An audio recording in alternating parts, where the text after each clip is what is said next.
байцгаана уу эрхэм хүндэт үзэгчтэй.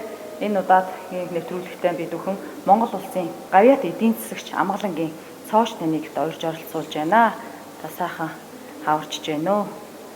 Сайхан хаварч байна. Сайн байна уу? Сайн байна уу? Эрхэм хүндэт үзэгч та бүхний энэ өдрийн амар амгалан гайтгая. Өнөөдрийн бид ярилцах сэдэв маань Монгол улсын хөгжлийн түүчээ болсон Өмнөг аймгийнхаа үүсэн байгуулагдсан түүх Өмнөг аймгийг ямар хошуу нутгаас бүрдүүлж байсан хэдэн онд байгуулагдсан хошуу нутгийн нэрийг хэдэн оноос эхэлж өөрчилсөн гэх мэтлэн үүсэн байгуулагдсан түүхийг үзэгчдтэй танилцуулъя. Баярлалаа. Тэгэхээр Өмнөг аймаг бол олон жилийн түүхтэй ийм аймаг. Батманг Даян хааны отгон хөөг Эрсэн жалаар хумтайж өөрийнхөө хүүхдүүдэд харьяаж байсан газар нутгаа хувааж өгөхөд ар халах өнөгсөн байгаа юм. Тэгээд ар халахын нутаг эвсгэрийг Эрсэн жалаар хумтайж 7 хошуу болгон хуваасан байна. Энэ үеэс эхлээд халахад хошуу гэдэг ийм засаг захиргааны нэгж анх бий болсон түүхтэй юм аа. Засгийн газрын 1923 оны 51-р тогтоолоор олон хошуудын нэрийг өөрчилсөн байд юм аа.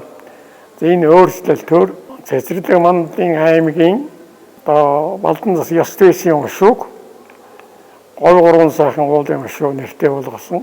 Түүнчлэн говь төшөөгүний хошууг, Илгэрэн гай уулын хошуу, Итэвэлийн хошуу, хоёр зэд уулын хошуу, Хутаг уулын хошуу гэж нэрсэн.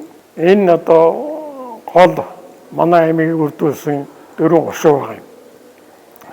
Энэ 4 хошуунаас манай аймаг үүсэн бүрдсэн ийм түүхтэй. 2023 онд бол манай Өмнөг аймгийн нэлээд хэдэн сумдууд 100 жилийн ойг тэмдэглэсэн түүхтэй байдаг. 100 жилийн ой нь бол хошуу нутгийн үүслээс бас яг түүхт нь холбогдож байгаа учраас тэмдэглэсэн баг тий.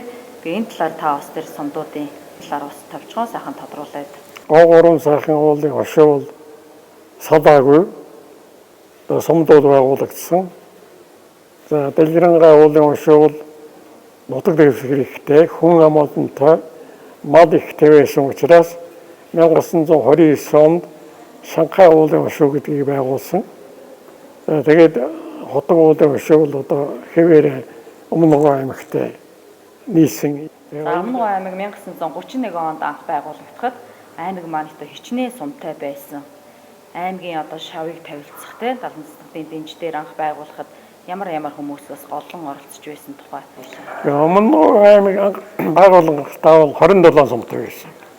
27 сумаас 1923-24 онд Дэлгэрэн гай цагаан аваа сайн цагаан 3 сумыг Төв аймагт шилжүүлж тэгээд 24 сумтайгаар Өмнөг аймаг үүсэн тогтнож хөгжиж ирсэн ийм түүхтэй.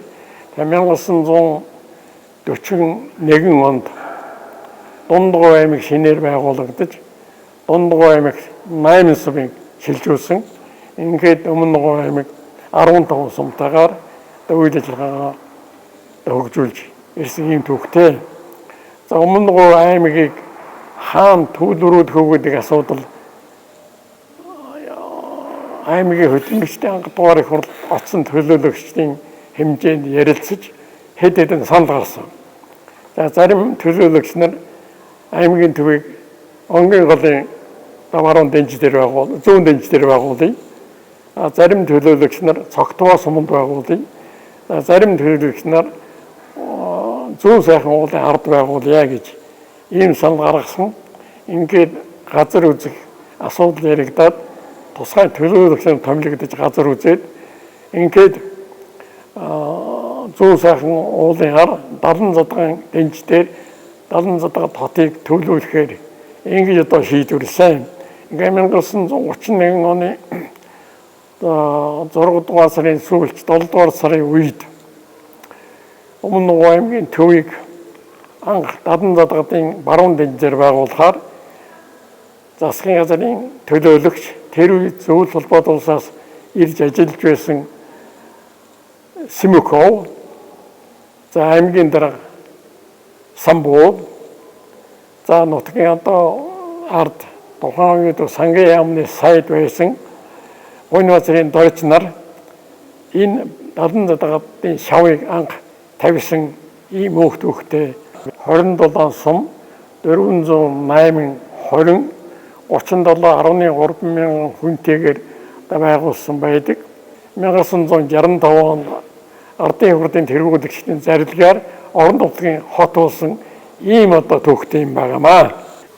За Өмнөг аймаг маань 2017 оноос хойш Монгол Улсын засгийн газрын үйл ажиллагаа нийгэм эдийн засгийнхаа үзүүлэлтээр Монгол Улсын шилдэг аймгаар одоо удаа дараалан олон жил одоо шилдэг аймгаар шалгарсан ийм сайхан төвхтэй байдаг. Ба бас өмнө жилүүдтэй болохоор бас Алтан гац одон хөтөлбөрийн гавьяаны улаан төвийн одонгоор бас шагнагдсан. Монгол Улсын одоо хөгжил дэвшлийн түүж явуулсан. За Өмнөг аймгийнхаа үүсэн байгуулагдсан түүх. За мөн одоо Өмнөг аймгийн тухай олон сайхан ном зохиолыг одоо манай гавьяат цоочгоос бичсэн байдаг.